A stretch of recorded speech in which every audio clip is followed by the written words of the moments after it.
मुनव्वर हयात। करते क्या हैं? टीचिंग। टीचिंग करते हैं। अच्छा, मैं आपको एक वीडियो दिखाने लगी हूँ, ये देखिएगा जरा। मैं हूं अंजना ओम कश्यप। ये दोनों लड़कियों में कुछ फर्क नजर आ रहा है आपको? ओम कश्यप, चलिए आपको बता देते हैं, कंफ्यूज मत होइए। आप स्टूडियो में जिस अंजना को देख रहे हैं वो मेरी ही लाइट से फर्क है? इतना तो होगा, टेक्नोलॉजी पे इतनी तो होगी ना। ये एक ही लड़की एक ही टाइम पे एक स्टूडियो के अंदर एक स्टूडियो के बाहर है। ड्रेसिंग चेंज है, एक तो ड्रेसिंग का है डिफरेंस और हेयर भी सेम है, जो टॉकिंग का अंदाज भी वो सेम है, लेकिन फेस थोड़ा सा मुझे में आप ये सर्च कीजिए कितने लोग फुटपाथ पर सोते हैं भत्ता देकर, लेकिन वहाँ के तो फौज भी रो रही है रोटी के लिए। ये किसने कहा है? ये आपको नहीं मालूम? पिछले दिनों अखबारात में आया था, न्यूज़ में आया था कि वो दिखा रहे थे कि हमें सूखी रोटी खिलाई जा रही है, उसके बाद कवर किया। हमारे यहाँ तो कवरेंगे, अल्लाह का फजल है, कोई बंदा भूखा सोता ही नहीं है। क्या ना G20 वहाँ उन्होंने किया है श्रीनगर में। वो उनके पास जगह नहीं थी क्या? उनके पास ये नहीं था बम्बई, दिल्ली, गोवा, उनके पास प्लेसेस नहीं थे, लेकिन जानबूझ के दुनिया को दिखाने के लिए वी आर पीसफुल, हालांकि पीसफुल नहीं है वो। नमस्कार, आदाब, जय श्री राम दोस्तों। स्वागत है आप सभी का एक बार फिर से हमारे और आप चैनल पाकिस्तान की सोच में। मैं हूं वंश और दोस्तों आज का वीडियो बहुत मजेदार, बहुत इंटरेस्टिंग होने वाला है, क्योंकि आज बात होगी एक शिक्षक पे, एक टीचर पे, पाकिस्तान के एक टीचर पे। जी हां दोस्तों, एक टीचर जो हमारा भविष्य सुधारता है, जो हमारे बात करने का, हमारे साथ रहने का, लोगों के बीच में जब हम सराउंडिंग में रहते हैं तो उनके बीच में हम किस तरह से बिहेव करते हैं उसका तरीका सिखाता है, और हमारे भविष्य को सुधारता है, हमारे भविष्य को उज्जवल बनाता है, और हमको नई नई चीज़ों करने का तरीका बताता है, टेक्निक बताता है कि हम आगे किस तरह से बढ़ सकते हैं, और हमारी नॉलेज को सुधारता है दोस्तों। और जी हाँ दोस्तों, ये जो पाकिस्तान के एक टीचर हैं, इतने जाहिल टीचर है दोस्तों, ये टीचर ऐसे हैं तो सोचिए वहां के बच्चों का, वहां के लोगों का भविष्य कैसा होगा, ये क्या सिखाते होंगे। इनकी ये बोलते हैं आई हैव नॉलेज, इनके पास नॉलेज है और हम लोग नॉलेज गेन करते हैं और ये नॉलेज पाते हैं दोस्तों। इनके पास नॉलेज है और इतनी नॉलेज है कि आप सुनकर हैरान रह जाएंगे, हंसते हंसते पागल भी हो जाएंगे, और प्लस एक वक्त ऐसा आएगा जब वो गुस्सा भी आएगा, जब इंडिया के बारे में इतनी खराब चीज़ें और मोदी जी के बारे में भी उल्टा सीधा दोस्तों ये बोल रहे हैं। वीडियो में जरा भी स्किप मत करिएगा, लास्ट में देखिएगा किस तरह से इनको हम धोया जाएगा हम लोग मिलकर के, और ये मोदी जी के खिलाफ भी गलत चीज़ बोल रहे हैं और इंडिया के खिलाफ भी लगातार जहर उगल रहे हैं। तो यही दोस्तों सिखाते हैं अपने बच्चों को। ये वीडियो दोस्तों देख के आप भी हैरान रह जाएंगे, और अभी तक आपने दोस्तों चैनल को सब्सक्राइब नहीं किया तो चैनल को प्लीज सब्सक्राइब करिएगा और वीडियो को लाइक करिएगा। दोस्तों ये वीडियो है अनम शेख ऑफिशियल का। आइए वीडियो देखते हैं और वीडियो के बाद इनको अच्छे से धोते हैं हम और आप मिलके। आइए। मुनव्वर हयात। करते क्या हैं? टीचिंग। टीचिंग करते हैं। अच्छा, मैं आपको एक वीडियो दिखाने लगी हूँ, ये देखिएगा जरा। मैं हूं अंजना ओम कश्यप। ये दोनों लड़कियों में कुछ फर्क नजर आ रहा है आपको? ओम कश्यप, चलिए आपको बता देते हैं, कंफ्यूज मत होइए। आप स्टूडियो में जिस अंजना को देख रहे हैं वो मेरी ही लाइट से फर्क है? इतना तो होगा, टेक्नोलॉजी पे इतनी तो होगी ना। ये एक ही लड़की एक ही टाइम पे एक स्टूडियो के अंदर एक स्टूडियो के बाहर है। ड्रेसिंग चेंज है, एक तो ड्रेसिंग का है डिफरेंस और हेयर भी सेम है, जो टॉकिंग का अंदाज भी वो सेम है, लेकिन फेस थोड़ा सा मुझे मिलता जुलता है। सर, इंडिया ने टेक्नोलॉजी इतनी आम कर दी है कि ये लड़की रियल है और इसकी ये कॉपी बनाई है, ये स्टूडियो के अंदर है और सेम एज इट इज उससे सवाल कर रही है, ये स्टूडियो के अंदर है कि और ये स्टूडियो के बाहर है कि उसको जवाब दे रही है। बिल्कुल बिल्कुल ऐसा ही है जी, वो बैर है, ये अपना इन रूम में। क्या समझते हैं सर कि इंडिया टेक्नोलॉजी में इतना आगे चला गया कि कल हमने देखा वो चांद पे गया, हम नहीं मान रहे थे, आज उसने ऐसी टेक्नोलॉजी मुतारिफ करवा दी कि एक ही बंदा दो जगह पे एक ही टाइम पे। ये अपने अपने एक गवर्नमेंट पॉलिसीज़ होती हैं, उनकी जो पॉलिसीज़ हैं डेवलपमेंट की, और उनका जो कॉपरेशन है रशिया के साथ, अमेरिका के साथ, इवन चाइना के साथ भी वो ट्रेडिंग कर रहा है। ये रियलिटी है। China he is the our friend really, but he is cooperation with India some in trading in some many other reason. लेकिन एक बात मैं अर्ज़ करूँ, उनकी जो पॉपुलेशन है 1.5 अरब के करीब है, हाफ वन जो बिलियन है ना, इतनी उसकी उनकी पॉपुलेशन है। इतनी पॉपुलेशन में आप ये सर्च कीजिए कितने लोग फुटपाथ पर सोते हैं भत्ता देकर, फुटपाथ पर चार्ज देकर, वहाँ के जो बने हुए हैं उनको देकर सोते हैं, वो कितने लोग हैं? आपको लाखों मिलेंगे। डेवलपमेंट की बात ठीक है, मैं बताती हूँ, यहाँ की आवाम कितनी है, वहाँ की आवाम कितनी है। अब इसका अगर परसेंटेज निकाले तो यहाँ की आवाम और वहाँ की आवाम की, तो इंडिया के अंदर गुर्बत कुछ भी नहीं है, क्योंकि आवाम वहाँ की बहुत ज़्यादा है और यहाँ की बहुत थोड़ी है, तो गुर्बत कुछ भी नहीं है हमारे मुकाबले में। लेकिन वहाँ के तो फौज भी रो रही है रोटी के लिए।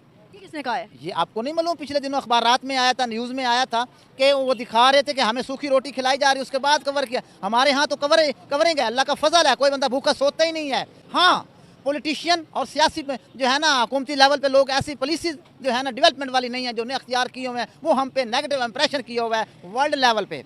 अगर भूखे सोने की बात करें ना कि कौन क्या कर रहा है, तो यहाँ से एक बड़ी मिसाल आती है, दुनिया की रैंकिंग निकाली गई कि कौन से प्राइम मिनिस्टर का कितना जो है खर्चा आता है सालाना। तो भाई मोदी का जो है वहाँ के पीएम का 0% खर्चा निकला, क्योंकि वो बाजरे की रोटी और इस तरह की जो मतलब नेसेसरी चीज़ होती है वो खाता था, और यहाँ का जो प्राइम मिनिस्टर का खर्चा निकला वो तो तोबा तो हाथ लगाने वाला था कानों को। अब ये मैं आपके थ्रू एक बात करना चाहता हूँ, ये रियलिटी है।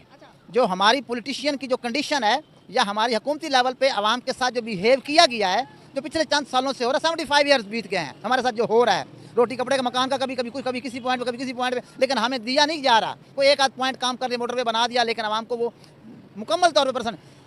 यही कंडीशन अगर इंडिया में क्रिएट हो जाए पॉलिटिशियन में, मैं बड़े दावे से क्लेम करता हूँ, इस चीज़ को बिलीव करता हूँ कि इनकी जो है ना 36 स्टेट्स हैं और 32 लाख इनका स्क्वायर किलोमीटर का एरिया है, तो इतनी पॉपुलेशन में मैं आपको दावे से कहता हूँ इनकी स्टेट्स टूट जाएं, टूट फूट का टुकड़े टुकड़े हो जाए। लेकिन ये अल्लाह का फजल है, माह रमज़ान है, हमारी हुकूमत के इनका बिहेव, इनका खाने का अंदाज, और ये मुसलसल पाकिस्तान को एक फलदार दरख्त फ्रूटफुल जो है ट्रीज़ को जिस तरह खा रहे हैं, ये खा रहे हैं, लेकिन इंस्पायर्ड दिस हमें जो हर चीज़ प्रोवाइड है, और हुकूमतें जो खाने के चक्करों में ना रहें, तो हम एक डेवलपमेंट कंट्रीज़ हों। आज मुझे बताइए 164 डैम है हमारे पास, उनके पास 1000 के करीब हैं जो हमारे रिवर को रोक रहा है। हमसे तो चाइना अच्छा है, ब्रह्मपुत्रा उनके रिवर पर ना, ब्रह्मपुत्रा रिवर पर डैम बना रहा है, जिस तरह हमें डबोया जा रहा है उनको भी डबोया जाएगा। लेकिन उन्होंने कश्मीर पे IIO के इलीगल ऑक्युपाइड कश्मीर पे किया हुआ है और बाकी सारे एरियाज़ पे किया, इतनी पॉपुलेशन के बावजूद संभाले हुए हैं।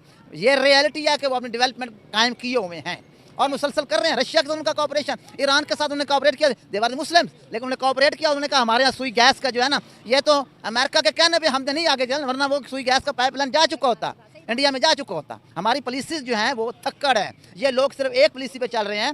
अभी भी हम शायद इनके दफातर के सामने खड़े हुए हैं, ये जो पॉलिटिशियन लोग हैं, ये लोग खाने पे लगे हैं। अब एक मैं पॉइंट आपके थ्रू कहता हूँ, अगर ये हुकूमत बन गई जाए, ठीक है, जैसे बनी, हर बच्चे को मालूम है, खुदारा अगर बन गए हैं ना, अब रोटी 10 रुपए की करें, 15 रुपए का नान करें, और किराया पेट्रोल हर चीज़ कम करें, कॉपरेट करें। कहा जा रहा है कि कल 10 रुपए पेट्रोल महंगा हो रहा है कल, तो यही तो कह रहा हूँ ना, गैरत। रशिया से क्यों नहीं जाते? रशिया आज भी हमें देता है, क्यों नहीं? उज़्बेकिस्तान, ताजिकिस्तान, उनसे क्यों नहीं हम उसकी तरफ तवज्जो करते? ईरान से विकास क्यों नहीं जाते? इंडिया अभी तक रशिया से सस्ता ऑयल ले रहे हैं, और चाइना हमें कोऑपरेट करता है। देखिए हमारे एटॉमिक हर चीज़ में हम उसको भी डिसॉल्ट कर देते हैं। हमारी पॉलिसीज जो होती है ना, उनको भी खराब। हमारा कालाबाग डैम अभी तक एक बैन लगा हुआ है, बन के आधे से ज़्यादा बन चुका है। इनको तो ये चाहिए जल्द अज जल्द जो है डैम बनाएं, हमारी डेवलपमेंट करें, आवाम को बुनियादी सहूलियात प्रोवाइड करें। अगर हम देखें तो आपको पता है कि यंग यूथ जो होती है वो एक मुस्तकबिल होती है किसी भी मुल्क का, और हमारे यहाँ के यंग यूथ जो है वो प्रेफर करती है कि थोड़े पैसे आए और हम जो है बाहर आउट ऑफ कंट्री चले जाए। अगर हम बात करें इंडिया की, तो इंडिया के अंदर जो बाहर जा चुकी है, अब वो कहते हैं कि हम दोबारा से आगे इंडिया के अंदर स्टडीज़ भी करें, इंडिया के अंदर काम भी करें, क्योंकि हालात इंडिया के इतने अच्छे हो गए हैं। क्या समझते हैं कि लेन देन और ताल्लुकात, या फिर जिस तरह से इंडिया टेक्नोलॉजी में आगे चला गया, हम दुनिया की टेक्नोलॉजी इस्तेमाल करते हैं, यही हम इंडिया से लेन देन करें, अपने लगता है कि हमारे हालात बहुत बेहतर हो जाएंगे? ये गवर्नमेंट पॉलिसीज़ होती हैं। जापान को हमारे लोग पाकिस्तानियों के साथ ये कंट्रैक्ट हुआ है कि इतने पाकिस्तानी चाहिए हमें वहाँ के वर्किंग करें, लेकिन इंडिया बाकायदा फ्री में लैंग्वेज सिखा के अपनी आवाम को जापान भेज रहा है। लेकिन हमारे यहाँ ना हुकूमती लेवल पर पॉलिसी चल रही है, ना आवाम को इस चीज़ की आगाही है। हम तो लकीर के फ़कीर हैं, रोटी पानी मिल रहा है या खुशामद से मिल रहा है, या चालबाजी से मिल रहा है, या धोखाधड़ी से, या दिन में अपनी मेहनत से मिल रहा है। चल रहा है सिस्टम पाकिस्तान का। हम तो इसी चीज़ पर हमारा ओपन माइंड से वर्ल्ड में देखें, गजा की कंडीशन देखें, कश्मीर की कंडीशन की 75 ईयर्स हो गए हैं। अब वो देखें ना, G20 वहाँ उन्होंने किया है श्रीनगर में। वो उनके पास जगह नहीं थी क्या? उनके पास ये नहीं था बम्बई, दिल्ली, गोवा, उनके पास प्लेसेस नहीं थे, लेकिन जानबूझ के दुनिया को दिखाने के लिए वी आर पीसफुल। हालांकि पीसफुल नहीं है वो। और मैं यही बताऊं, अब वो हिंदू लोगों को वहाँ बसा रहे हैं और हिंदुओं को वहाँ मेजॉरिटी में ला रहे हैं, मुसलमानों को मिनॉरिटी की तरफ ले रहे हैं। तो दोस्तों आपने वीडियो देखा, इनका जो मेन पॉइंट है, इनका कहना है कि इंडिया में लोग भूखे सोते हैं, भूखे ही रहते हैं। रात को फुटपाथ पे वहाँ देखिए लाखों की भीड़ रहती है, लाखों में लोग सोते हैं। और दोस्तों एक रिपोर्ट आई है जिसमें दिखाया गया है, किस तरह से बताया गया है, एक इंटरनेशनल रिपोर्ट है, और चाइना ने खुद इस चीज़ को एक्सेप्ट किया है कि जो गरीबी हटाने की बात है उसमें चाइना नंबर 1 पे है, हटा रहा है, और इंडिया नंबर 2 पे है। तो इंडिया इस समय नंबर 2 पे है, मतलब समझ रहे हैं कितने नीचे, कितने सारे उसके नीचे कंट्रीज होंगे। और ये बोल रहे हैं कि इंडिया जो है वहाँ पे गुर्बत इतनी, गरीबी इतनी ज़्यादा है इस समय कि लोग फुटपाथ पे सोते हैं, भूखे सोते हैं। जी हाँ, भूखे सोते हैं यहाँ पे, लेकिन आप क्या जो है ना, वो भूखे सोते नहीं हैं, भूखे मर जाते हैं। आप क्या ये कंडीशन है, भूख से मर जाते हैं। एक वीडियो मैंने देखा था जिसमें कुछ यूट्यूबर थे, पाकिस्तानी यूट्यूबर ही कह रहे थे कि एक परिवार था, पहले उसने अपने मियाँ बच्चों को, अपनी बीवी को जहर दिया, फिर खुद जहर खा के मर गया, और बोल रहा था कि गरीबी की वजह से, खाने ना होने की वजह से, गुर्बत की वजह से उसने अपनी जान ली, और दोनों पूरे परिवार ने अपनी जान दे दी केवल गरीबी की वजह से। केवल खाना नहीं था, केवल इसलिए कि खा नहीं पाएंगे तो हम लोग रहेंगे कैसे, बच्चे खाना मांग रहे तो उनको खाना की जगह जहर दे दिया गया। ये पाकिस्तान की कंडीशन है, आपके यहाँ ये लोग कर रहे हैं, और ये लोग न्यूज़ बना रहे हैं, न्यूज़ दे रहे हैं, और ये यूट्यूबर बोल रहे हैं। मैं नहीं बोल रहा हूँ, पाकिस्तान के यूट्यूबर्स ये सब चीज़ें दिखा रहे हैं, बोल रहे हैं दोस्तों। तो इनके यहाँ कंडीशन, इनके यहाँ गरीबी जो है वो चीज़ें नहीं देखेंगे। इंडिया में क्या हो रहा है, इंडिया में लोग कैसे सो रहे हैं, इंडिया में मुसलमानों पर जुल्म हो रहा है, ये कहाँ पढ़ के आए? आप टीचर हैं ना, आप टीचर हैं, इतने जाहिल, इतने गवार टीचर दोस्तों मैंने अपने लाइफ में कभी नहीं देखा। अगर आपने देखा होगा कमेंट बॉक्स में बताइएगा। इनसे जो जाहिल टीचर आपने देखा, इनके लिए शब्द मेरे अंदर से निकल नहीं पा रहे हैं, क्योंकि वो इतने गलत शब्द निकल जाएंगे कि अच्छा नहीं लगेगा किसी को भी। तो ये जो भी लोग देख रहे हैं ये वीडियो, आप दोस्तों अपनी राय कमेंट बॉक्स में दीजिएगा कि ये जो बोल रहे हैं, इनके बारे में जरा भी एक चीज़ में भी पॉइंट इनकी समझ में आई है कि ये कहना क्या चाहते हैं। इनके पास नॉलेज है और हम लोग नॉलेज गेन कर रहे हैं। और दोस्तों इनको AI जब वीडियो दिखाया गया तो ये हाँ ये तो थोड़ी थोड़ी मिल रही है, ये वही है, हो सकता है क्लोन खड़ा कर दिया गया हो, AI नहीं है कुछ। ये लोग इतनी मतलब कंडीशन खराब है कि इन लोगों को समझ नहीं आ रहा कि इस समय AI टेक्नोलॉजी में इंडिया इतना आगे जा चुका है और लगातार आगे बढ़ रहा है। ये टेक्नोलॉजी जो इंडिया की नहीं है अनम जी, मैं आपको बता दूं ये टेक्नोलॉजी इंडिया की नहीं है, ये बाहर की हमने अडॉप्ट की, हमने अडॉप्ट बहुत जल्दी हम सीख जाते हैं, कोई चीज़ को बहुत जल्दी अडॉप्ट कर लेते हैं। आपकी तरह नहीं है कि अभी उसको सीखने में हमको 10 साल लग जाए, 20 साल लग जाए, 50 साल लग जाए, लेकिन कंडीशन वहीं की वहीं, हालत वहीं की वहीं रहे। तो दोस्तों आपको कमेंट बॉक्स में बताना है कि कैसा लगा आपको ये वीडियो। और दोस्तों इस वीडियो में इस टीचर के बारे में एक शब्द जरूर लिखिएगा, गाली दोस्तों मत बकिएगा, मुझे पता है आप लोग के अंदर मुंह से कुछ भी उल्टा निकल रहा होगा, लेकिन एक शब्द जरूर लिखिएगा टीचर के लिए। मिलते हैं नेक्स्ट वीडियो में दोस्तों, तब तक के लिए जय हिंद।